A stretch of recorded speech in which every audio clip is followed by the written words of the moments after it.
She's great and she brought the good news with courage and love in her heart.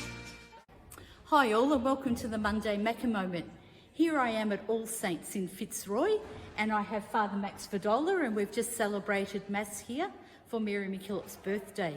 And I love the icon behind us. It's been painted by Jeffrey Horgan, I believe. Is that correct? And why do we come here at All Saints in Fitzroy? Father Max, can you explain that to us? Certainly. Well, Mary's feast day is the 8th of August, the anniversary of her death. But the church here in Fitzroy, we like to, and with the sisters, we like to acknowledge the anniversary of her birth, which is the 15th of January 1842. And we've got a special place for Mary MacKillop in our heart because here in Fitzroy, as a young girl, God stirred in her the first gift of faith, discerning where God was calling her, in particular to the religious life, to education of the poor and the needy.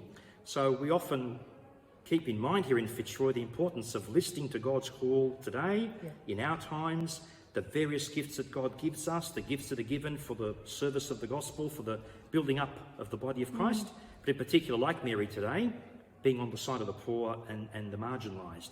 So we have great devotion of Mary MacKillop here in Fitzroy, and we love to celebrate whatever occasion it is, but in particular joining the sisters in that little moment of remembering that God raised up from the sword of Fitzroy, when Melbourne and Fitzroy were very different places in 1842, a young girl who felt a stirring in her heart, who discerned a gift and a vocation, who responded generously and faithfully, who faced many moments of challenge, as you sisters know, and still remained faithful to her calling, fierce in her determination to care for the poor and the marginalised. And this gives us hope and inspiration today for all of us in the life of the church, but in particular as we enter the third year of a global pandemic.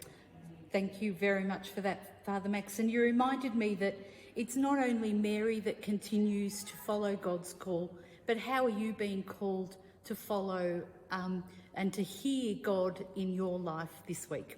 God bless everyone.